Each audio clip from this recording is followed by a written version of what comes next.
What is up, everybody? Welcome to the Mark Z Drumcast. I am Mark Z, of course. But on today's show, I want to let you know, number one, that the Mark Z Drumcast is now on Mondays, Wednesdays, and Fridays in the afternoon. Around noon, 1 o'clock, if you need to be specific. Today, I'm going to talk about what happens when we have no drums. Let's say you're just starting out. Let's say you don't have drums. You're just beginning, you're starting to take lessons, or you want to learn about drums, or whatever the case may be, but you have no drums at the moment. What do? I will say that I am going on vacation in a few days. I'm going down to Florida. I'm going down to America. I'm going down to the Wild West. Whatever you want to call it. I'm going down to Florida, and this really isn't working for me. Hold on a second. Does that make a lot of noise on my mic?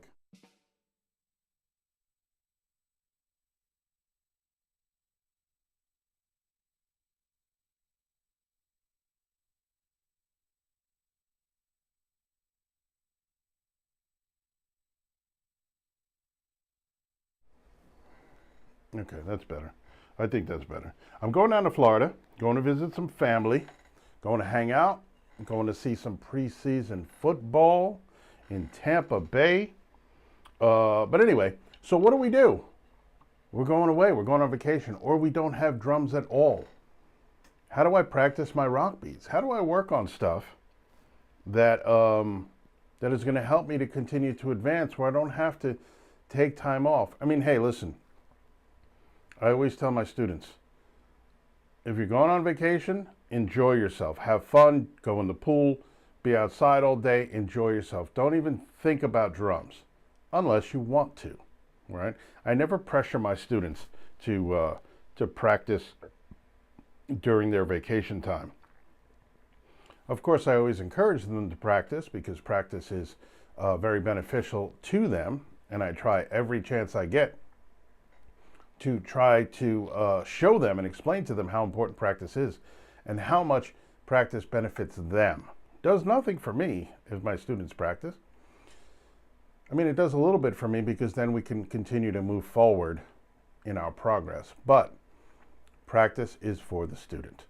So if you are on vacation or if you don't have drums and you want to work on your rock beats, well, how are we going to do that? Let me just silence these drums a minute, because, hold on a second, let's get a better angle over here of what's going on. This is production 101, right? All right, so here we go, right? This works if you don't even have drumsticks, all right? So this works if you don't even have drumsticks. So my right hand, if you are a right-handed drummer, my right hand, which would usually cross over, play my hi-hat, my left hand would usually play my snare drum. If we have no sticks, my right hand is my hi-hat hand. It will rest on my right knee. My left hand, which is my snare drum hand, will rest on my left knee.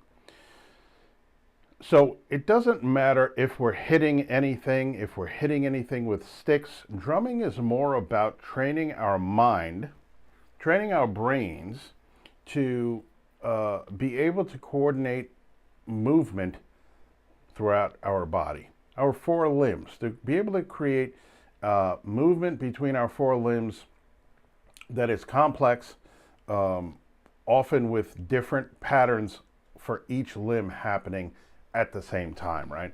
So that's what we're trying to train our brains to be able to do. It really doesn't have much to do with physical. It has to do with mental. So if we don't have a drum set, if we don't have drumsticks, that's fine. We could still work on our independence of our limbs.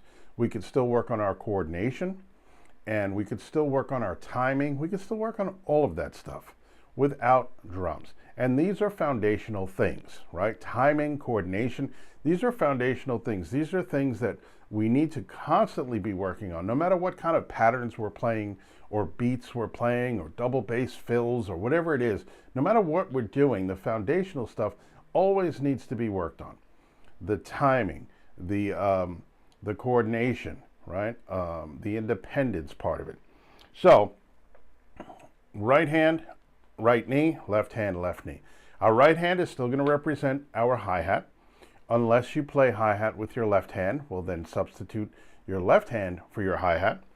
And if we're playing a simple rock beat where we're playing 4 hi-hats, and on the first hi-hat we add the bass drum to it, and on the third hi-hat we add the snare drum to it, basic rock beat, we can do it like this, right? We tap our foot on the floor for the bass drum, and right hand, 1, 2, 3, 4, right? Bass drum, 2, snare drum, 4.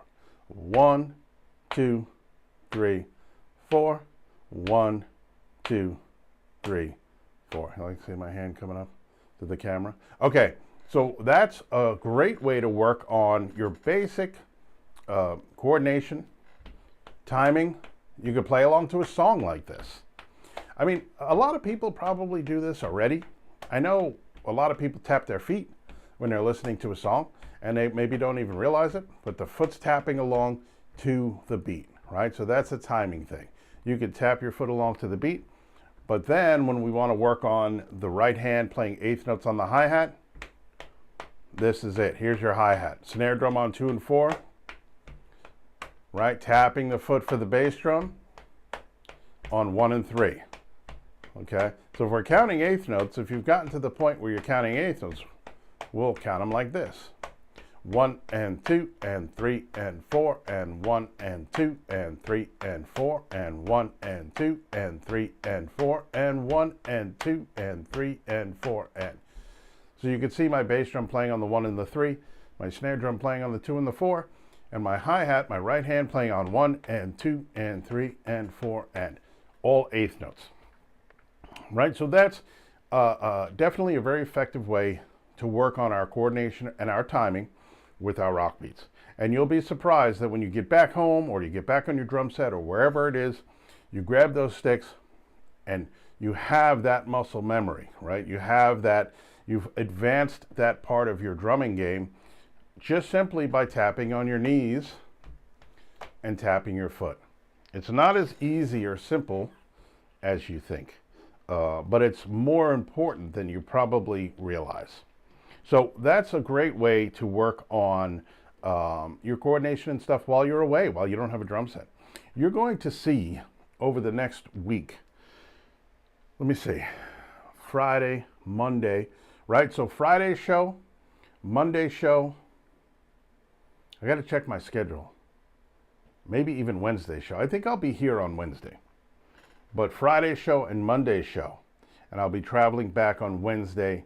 So Monday and Friday show, or Friday show and Monday show, will be from sunny Florida. And you'll see how I adapt, what I pack. I'm definitely packing a practice pad, right? I'm going to pack my Vader percussion practice pad and a pair of drumsticks. So that this way when I'm on vacation and I'm not in the sun, I'm not on the beach, I'm not jet skiing, I'm not paragliding or whatever they call that, parasailing. When I'm not doing that stuff, when I'm not shark fishing, I'm going to, when I have some downtime, I'll have my pad, I can watch TV, I can hang out, relax, and play some stuff. And then I'll also be able to come to you because I'll bring a gimbal, I'll have my phone with me. The lighting is probably not going to be great, but it is what it is. When you're away, you make do with what you have. Just like I said, if you don't have a drum set, you make do with what you have. If you have drumsticks, great. If you have a practice pad, great. If you have drumsticks and no practice pad, maybe pillows on the couch, maybe pillows on your bed. You know, we make do with what we have. because eventually, we're going to get what we need. But if we're just starting out, we got to make do with what we have. We have to make the best of what we have. We're not going to not play drums because we don't have a drum set. We're going to not play drums because we don't have a practice pad. No, that doesn't work that way. We're going to play drums no matter what. We're going to find a way. I was watching the documentary called Count Me In on Netflix. It had a lot of great stories, origin stories from people. And besides the contemporary drummers that were featured on the show, they were talking about their influences and the people they idolized when they were growing up. So they went back to drummers that are no longer with us. But the drummers that are currently active in their careers and are contemporaries, we're talking about how they started. And a lot of them describe pulling out pots and pans from the cupboard and finding something to hit them with and just making noise. That's us finding a way when we're too young to even think about, well, I don't have a drum set. No, the instinct is there, right? I have a friend who sends me pictures of her little nephews that are a couple of years old, but their dad is a musician, a very accomplished musician with a studio in his house. Very talented guy, and she'll send me pictures and videos of his boys playing drums on the cutest little, multicolored kids drum set, or whatever it is, a pot, a pan, a coffee jar, like whatever it is, and the kids are playing, okay? And they don't care, right? So that's what we need to carry on through, no matter how old we are. Even if we're adults, we have careers, we're living our lives, and we decide we want to finally take that step and play the drums. Well, whatever, we'll figure it out.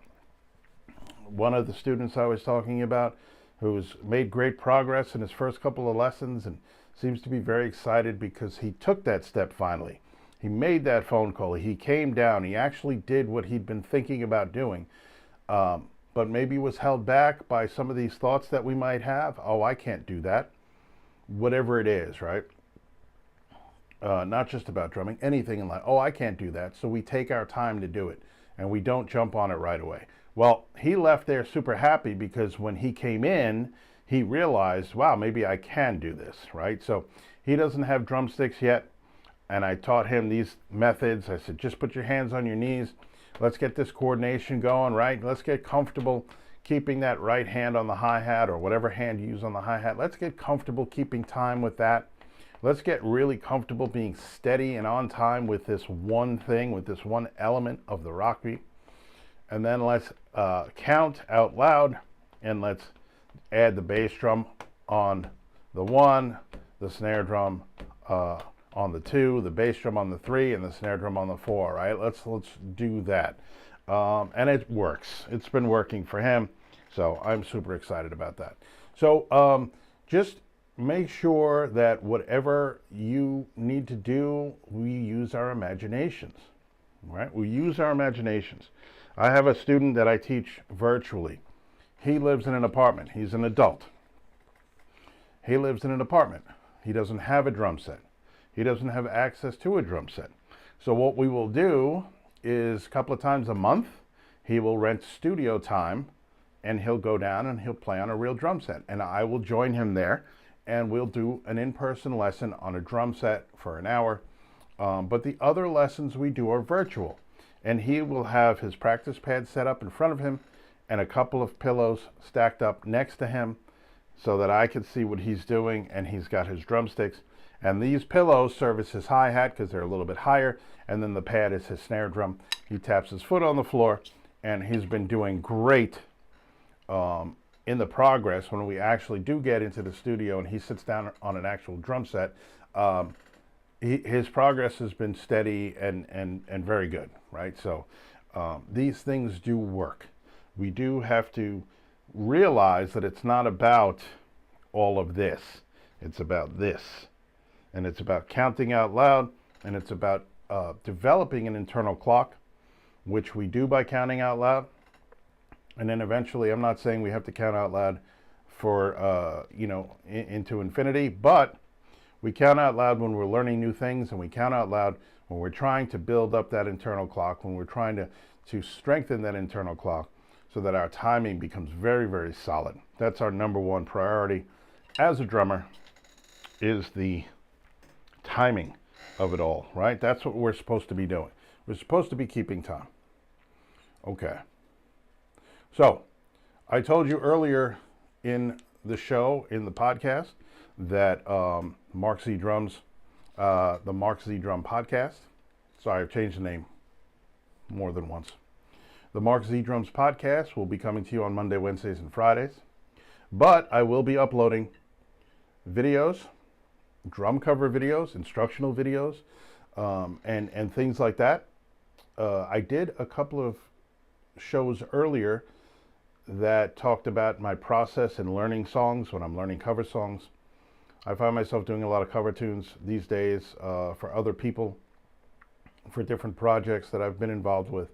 And so I went through my process about how I learn songs, right? I have an instructional video coming up. It is at the editors now and being worked on to be uploaded very soon, where I talk about double bass playing and the disparity between our feet. Whatever your playing style is, whether it's lefty, righty, I don't want to say, traditional and lefty, whatever. I'm actually left-handed when I write, but I do everything else right-handed.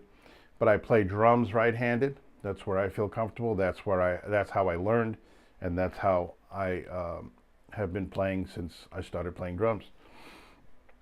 There are all of these people and opinions out there talking about how when we were young, especially my generation, when we were young, how were we taught?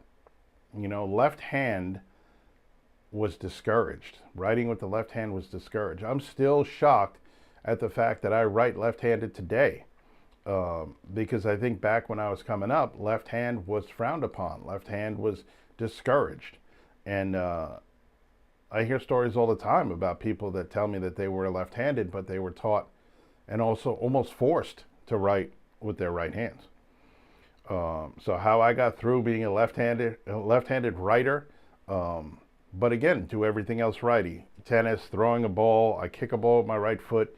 I eat with my right hand.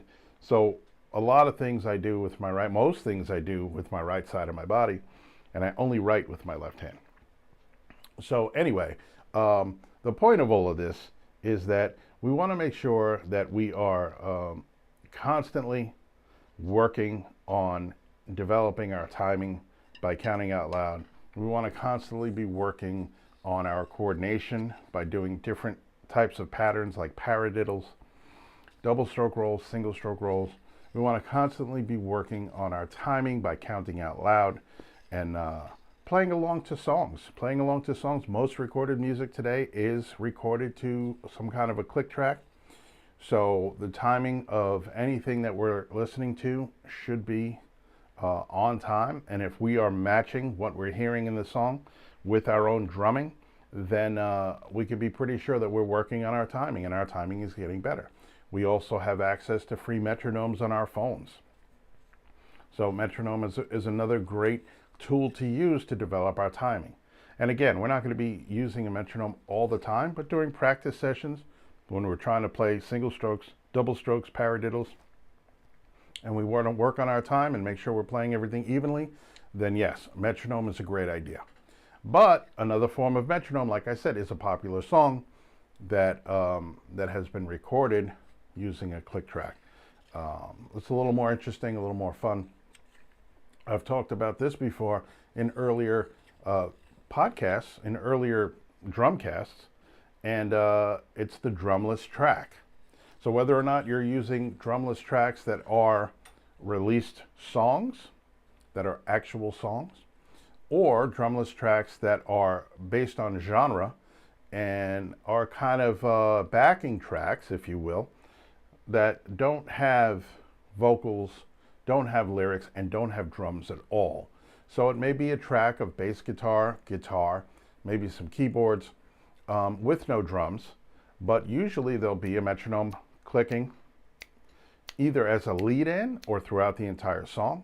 And then visually, the video will have a display of the time signature, what beat you're on at that particular moment, what section of the song you're in, how many bars until a change, right? Till we change to a different section of the song.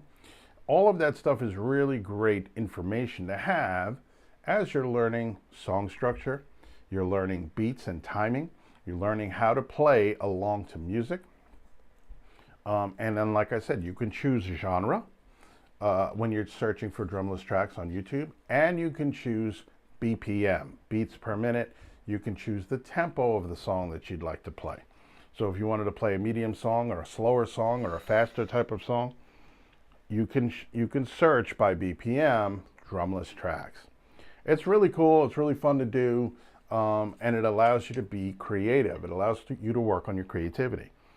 As you get better on drums, playing different beats, as you get better learning fills and figuring out fills and putting together fills, a generic drumless track is great because, number one, you do not have a preconceived idea of what the drums should sound like, as you would if you chose a popular song in a drumless track. You've already heard that song, you've already heard the drums, you've already heard the ideas. So we would tend to maybe lean towards that. If you have a drumless track that has no drums and never had drums, you are free with a clean slate, right? A fresh canvas to create. And then if you like the song, you want to play it over and over again, try different approaches, try different versions to the same song. That's what I do when I'm writing music with any of my projects.